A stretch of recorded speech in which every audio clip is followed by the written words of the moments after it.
Bismillah, walhamdulillah, wa salatu wassalam ala rasulillah. Assalamu alaikum wa rahmatullahi wa barakatuh. So today, inshallah ta'ala, we are talking about the name of Allah, Al-Afoo. Al-Afoo is on the fa'ul pattern.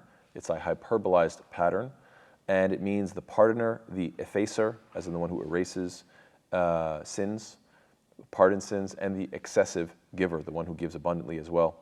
Coming from the root verb, afa ya'fu, afwan and afa'an, which means to forgive, to erase, but it also can mean to give extra, as is mentioned in Surah Baqarah, ayah number 219. Now, this name of Allah, Al-Afoo, shows up 5 times in the Quran, 4 times next to Al-Ghafur, Al-Afoo Al-Ghafur, or Afoon Ghafur, which, you might ask the question, okay, the one who is Afoo is pardoning, Ghafur is the all-forgiving, what's the difference between the two? Well, scholars have a number of interpretations, and Allah knows best. One of them is that Afoo means to erase a sin like it never happened, whereas Ghafur is to cover a sin, so it's still in your record, but it's sealed away and covered. So on Judgment Day, you'll see some. It's like the difference between if you're looking at your book of deeds and you see some things have been just completely erased and they're gone, and other things have those lines. They've been edited out by lines over top of them. Wallahu ta'ala a'lam. This is one way of looking at it. Afoo. Another interpretation is that Afoo is when Allah Ta'ala overlooks your mistakes by no merit of your own whatsoever. In other words, you did nothing other than make the mistake, but yet Allah Ta'ala still forgives because He is Al-Afoo. He just gets rid of that evil deed. Whereas Ghafur is when you're forgiven because of your repentance or because of your good deed. So you actually did something for it, and Allah knows best. That's another possibility.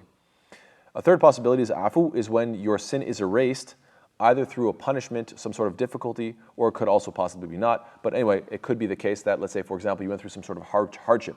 I don't know, you got sick, and then it was a means of expiation, and that is Afoo. And then Ghafur implies that the sin was covered and no punishment was inflicted. This is another possibility, and Allah knows best. These are different ways of interpreting it, and Allah knows best. And so, yes, as we mentioned, this is a name of Allah, Al-Afoo, that occurs 5 times, 4 of which next to Al-Ghafur, and only 1 time next to the name of Allah, Qadir, or Al-Qadir, Afoo and Qadir. Qadir meaning the all-powerful. Why would Allah Ta'ala emphasize that He is pardoning and that He is powerful? Why would these two concepts come together? Well, it reminds me of a quote that I've quoted before in different lectures of mine, but I'll quote it again because I think it's a powerful quote. It says, "You can't call yourself peaceful until you're capable of violence. If you're not capable of violence, you're not peaceful, you're harmless." There's a difference. So I think that's very true. I think it's very powerful. Some people say, oh, I'm such a peaceful person, even though they are weak and they're incapable of doing any damage. It's like, buddy, you're not really peaceful. Peaceful is when someone is doing some sort of wrong, injustice, oppression to you, but you have the power to grab that person and inflict some sort of damage on that person, but then you say, look, I'm not going to do it. I'm not going to hurt you. I'm going to show you a better way. That is a peaceful person because he had the power to do something, let's say vengeance, but he chose to show the person mercy and to show a better way. That's being a peaceful person. Being weak and cowardly and walking away from a fight because you can't fight and then saying, oh, it's because I'm peaceful, that's just not true. You're just harmless. And so, anyway, all to say that Allah Ta'ala forgives. Why? Because He can't punish? No, He absolutely can punish. He is Afoo and Qadir. He's capable of punishing. And so that makes the fact that He is Al-Afoo, the fact that He is pardoning, this makes it real. This makes it something that is beautiful and something amazing. Why? Because Allah Ta'ala is fully capable of punishing and yet He still forgives, subhanAllah. This is why we want to make the dua, especially on the night of Laylatul Qadr. As Aisha anha, she said, O Messenger of Allah, what is your view? If I know which is the night of Laylatul Qadr, what dua should I make? Ma aqulu fiha. What should I say in this Laylatul Qadr, in this night of power, the best night of the year to make dua? What dua should I make? And famously the Prophet told Aisha anha, he said, what? Allahumma innaka afoon tuhibbul afwa fa'fu anni. O Allah, indeed you are Al-Afoo, or you are Afoon, you are the pardoner. Tuhibbul afwa, and you love, O Allah, you love to pardon. Fa'fu anni, so pardon me. Beautiful, beautiful dua. We should say it over and over again, inshallah ta'ala, especially during the nights of Ramadan, every night of Ramadan, to make sure that we're guaranteed to catch it, inshallah ta'ala. Now, we should keep in mind that Allah Ta'ala is so merciful that if Allah Ta'ala were to take us to account for every single one of our sins and were to punish us and were to send plagues and all sorts of disasters in order to account for all of our bad deeds, there would be no more life left on earth. As Allah Ta'ala says, وَلَوْ يُؤَاخِذُ اللَّهُ النَّاسَ بِظُلْمِهِمْ مَا تَرَكَ عَلَيْهَا مِنْ دَابَّةٍ. And if Allah were to impose blame upon the people for their wrongdoing, He would not have left upon the earth any creature. In other words, if we were to get what we deserve, planet Earth, we are corrupt enough as human beings that we would be wiped out by now. This goes to show just how pardoning Allah subhanahu wa ta'ala is, how He is Al-Afoo. Furthermore, when we make repentance, we shouldn't just repent and then not try to follow up with some sort of good deeds.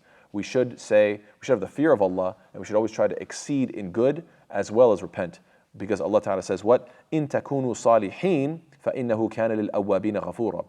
If you should be righteous, in other words, if you are striving and constantly trying to be a better person, trying to do righteous deeds, then indeed He is ever for the oft returning people, for the people of Tawbah, for the people who are awwabin, He is ghafura, He is forgiving. So in other words, Allah is saying, yes, I will be forgiving to those who repent, if those who repent are also the people who are trying to be salihin, trying to be righteous, so long as you are working towards righteousness. So never become complacent, never just say, oh, Allah is Ghafur Rahim, Allah is Al-Afoo, Al-Ghaffar, Allah is forgiving and merciful and pardoning and so forth. Therefore, I don't have to be a righteous person. Yes, you should fear Allah Ta'ala, you should have hope and fear, and your sincere repentance should be followed with goodness, inshallah Ta'ala. That's what makes it real, that's what makes it sincere, and inshallah this is going to open the gates of Allah's mercy, inshallah Ta'ala.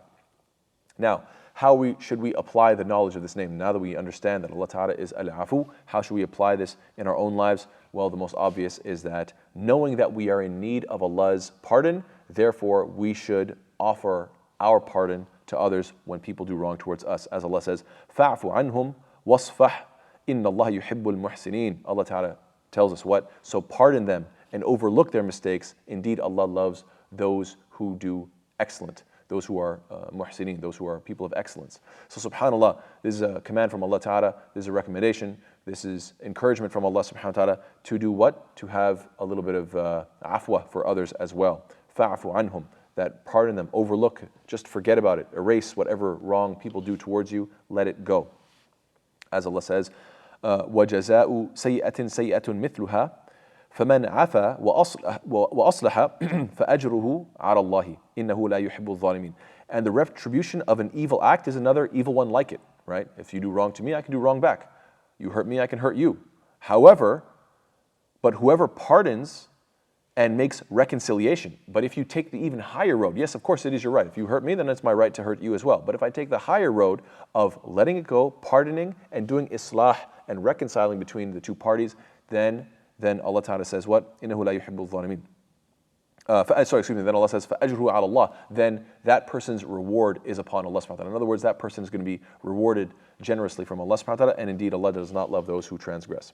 So yes, this is something very encouraging for us to offer forgiveness. This is the way the muttaqeen are described, the people of taqwa, the people of righteousness. They're described as الَّذِينَ يُنْفِقُونَ فِي السَّرَّاءِ وَالضَّرَّاءِ وَالْكَاظِمِينَ الْغَيْظَ وَالْعَافِينَ عَنِ النَّاسِ. That those, the muttaqeen, are who? Those who spend in Allah's cause during ease and during hardship, who restrain their anger and who pardon people. They let it go. They let it go. How many people do you know? How many people do I know? How many people, subhanAllah, can't let it go? They just need to hold on to their anger, and they're burning nobody but themselves because it's a bunch of stress and frustration and acid reflux going on, and it's just killing themselves, and yet they still can't let it go. May Allah subhanahu wa ta'ala make us of those who are عافين عن الناس. May Allah Ta'ala make us of those who can pardon and forgive others. Ameen ya Rabbil Alameen. Al-Hasan ibn Ali radiallahu ta'ala anhu, he said something very beautiful. He said, لو أن رجلا شتمني في أذني هذه واعتذر في أذني الأخرى لقبلت عذره. He says, if a man curses me in this ear and then makes an excuse for me in this other ear, I'll accept his excuse. He's basically saying, look, I'm not the type of guy that's going to hold on and get mad.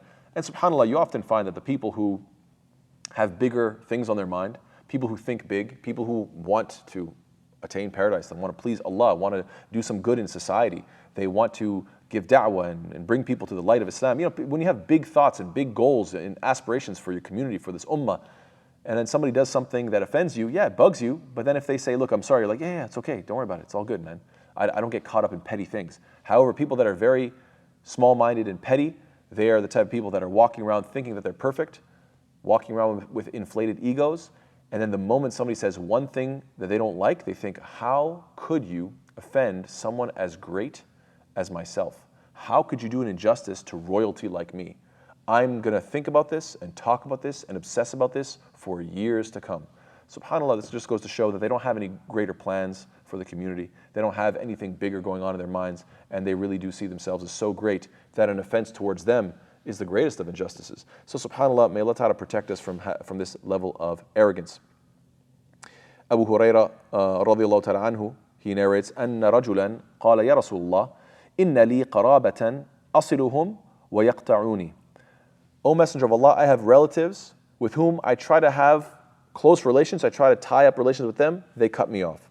وأحسن إليهم ويسيئون إلي. I try to do good towards them, they act evil towards me. وأحلم عنهم ويجهلون علي. I try to be forbearing and patient with them, they act very ignorant and, act out of character, out of passion, sort of extravagantly towards me. فقال لئن كنت كما قلت, the Prophet says in response, if it's really as the way you've described it, فكأنما تسفهم المل ولا يزالون معك من الله ظهير عليهم ما دمت على ذلك. That the Prophet says what? If it's really as the way you have described, then you are in fact throwing hot ashes upon their face. It's as if you are, putting hot ash in their face. And there would always remain with you on behalf of Allah Ta'ala an angel to support you. Zahir. Allah Ta'ala is always going to appoint an angel to be your support and to make you win, who would keep you dominant over them so long as you adhere to this path of righteousness. So long as you keep trying to be good and as they push you away, Allah Ta'ala is going to keep supporting you with an angel to make sure that you are blessed and you are dominant over top of them. We should be very slow to exact punishment against people. There's a really interesting hadith. It's mentioned in Musnad Imam Ahmad, Abdul Razaq, Musnad al-Humaydi. It's considered Hasan due to its many corroborating reports by Shu'aib al-Arnaut in Takhrij al-Musnad. So it's an authentic hadith in which we find that Abdullah ibn Mas'ud radhiallahu anhu, he reports, إن أول رجل قطع في الإسلام أو من المسلمين رجل أتي به النبي صلى الله عليه وسلم فقيل يا رسول الله إن هذا سرقة. That the first man to have his hand cut at the time of the Prophet ﷺ was a man who, the people, they brought this man and they said, "O Messenger of Allah, this man stole something." فَكَأَنَّمَا أُسِّفَ وَجْهُ رَسُولِ اللَّهِ صلى الله عليه وسلم رَمَادًا. It looked as if the Prophet ﷺ became sad. So you can imagine what's going on here. I thought we were supposed to do this. I thought we were supposed to report criminals. They report this criminal to the authorities, to the Prophet ﷺ, he's the authority. And the Prophet ﷺ looks sad about this. That's interesting. فَقَالَ بَعْضُهُمْ Ya Rasulullah. So some of them say, "O Messenger of Allah." Ay yaqul malak. They're saying, "O Messenger of Allah, like, what's up?" Like they're asking, what's the problem? فقال وما يمنعني وأنتم أعوان الشيطان على صاحبكم. The Prophet says, what now can prevent me while you are helping shaitan against your brother? Interesting statement. والله عز وجل عفو يحب العفو ولا ينبغي لوالي أمر أن يؤتى بحد إلا أقامه ثم قرأ وليعفوا وليصفحوا ألا تحبون أن يغفر الله لكم والله غفور رحيم. And then the Prophet said, what? What can prevent me now while you are helping shaitan against your brother? Allah is the pardoner and He loves much pardon, and it's not for a leader now that he has brought a criminal except that he establishes it. Then he recited to them and let them pardon and overlook. Would you not like that Allah should forgive you and that Allah is forgiving and merciful? So what is going on in this hadith? I'm sure a lot of people would read this hadith and be kind of confused. So is he saying that it's a good thing to establish the punishment? Is he going against the idea of establishing the punishment? Is he saying you shouldn't have done it? Well, it's pretty straightforward. Wallahu ta'ala a'lam bis-sawab. It seems to be the case that the Prophet ﷺ is saying essentially what? That look, you guys had a problem between you. Let's say there was a certain area, certain people, they know each other, and then one guy went and grabbed something that he shouldn't have grabbed, stole something. Now the people could have grabbed him, the people could have rebuked him, the people could have just simply settled the matter in-house. They could have settled it amongst friends or amongst neighbors or whatever the case is. They could have said, hey, you owe me. They could have figured out something personal. Basically they didn't have to take it to the cops. Let's put it in simple terms, right? The cops, quote unquote. They didn't have to take it to the authorities. They didn't have to take it to the police. They didn't have to take it to the government. They could have simply settled it amongst themselves and says, why did you do that? Why did you take that? Were you in need? Why didn't you talk to me? I could forgive you this time. I could let it go, but you're going to have to, do something to, make amends. Whatever the case is, you guys could have settled it personally between yourselves. But you didn't. Instead, you brought it straight to the authorities. I, as the authority now, I can't do anything other than cut the person's hand. That's the job. That is the ruling. Once you've brought it to the authorities, there's no forgiveness anymore. You can't have the police saying, "Oh, it's okay, I'll let it go." No, the police's job is to give the correct punishment. So in a similar fashion, the Prophet ﷺ is the authority. He's representing the government. You could say representing the police. And he says, well, you guys could have settled this in-house. You could have forgiven him. But now you brought it to me. Now I have no choice. And so that's why the had was established and his hand was cut. Yes, we should be more careful if we want to take these things to the authorities. Another very important aspect about forgiveness, al-afu, and forgiving others is what? If you have rancor and hatred in your heart towards somebody and you wish it would go away and you wish you could just remove that from your heart, then one of the best things you could do is pray for that person. We know that this is the sunnah of Yusuf alayhi salam, that when Yusuf alayhi salam got the upper hand over his brothers and his brothers finally recognized that he was right and that what they did to him was wrong and that they realized who he was and his position and so forth, what did they say? Yusuf alayhi salam said to them what? قَالَ لَا تَثْرِيبَ عَلَيْكُمُ الْيَوْمَ يَغْفِرُ اللَّهُ لَكُمْ وَهُوَ أَرْحَمُ الرَّاحِمِينَ. That Yusuf alayhi salam said, no blame will there be upon you today, Allah will forgive you. يَغْفِرُ اللَّهُ لَكُمْ. May Allah forgive you, or Allah forgives you. And He is the most merciful of those who show mercy. What is this saying? That He is saying, I'm not going to blame you today, and if there's any frustration or anger still that's within my heart, what can I do? I'm going to make dua and pray, may Allah forgive you. And Allah is the most merciful. And this is going to help Yusuf alayhi salam get over his anger and frustration that he had for what his brothers had done. Abdullah ibn Mas'ud, anhu, he said what? He recalled when he saw the Prophet in a state, and wallahu ta'ala alam, this seems to be after the battle of, or during the battle of Uhud, when the Prophet's face was hit and his face was bleeding, and it mentions what? ضربه قومه فأدموه, that his people, the Quraysh, his people, they fought the Prophet and they struck him and they caused him to bleed. وَهُوَ يَمْسَحُ الدَّمْ عَنْ وَجْهِهِ, and he was rubbing the blood from his face and he was saying what? وَيَقُولُ اللَّهُمَّ اغْفِرْ لِقَوْمِي فَإِنَّهُمْ لَا يَعْلَمُونَ. So he's saying, oh Allah, forgive my nation, for they have no knowledge, they don't know what they're doing. And so subhanAllah, this is mentioned in Sahih Bukhari, and showing us what? The Prophet is making dua, oh Allah, forgive these people. So to help me let go of my anger or my rancor or my hatred towards them, I'm going to make this dua. So we also make dua, the dua that is well known, that the Prophet ﷺ, he used to make this dua as well in the morning and in the evening. He would make the dua, Allahumma inni as'aluka al-afwa wal-afiya fi dunya wal-akhirah. Allahumma inni as'aluka al-afwa wal-afiya fi dini wa dunyaya wa ahli wa mali. Beautiful dua. He would say, oh Allah, I ask you for forgiveness and well-being in this world and in the hereafter. Oh Allah, I ask you for your forgiveness and well-being in my religion and in my worldly affairs and concerning my family and in my wealth and so forth. And so this is a very, very beautiful dua. We ask Allah Ta'ala for al-afu. We ask Allah Ta'ala to forgive us and to pardon us and to give us afiyah, to give us well-being in dunya and akhirah. Ameen ya Rabbil Alameen. Jazakallah khair. Wassalamu alaikum wa rahmatullahi wa barakatuh.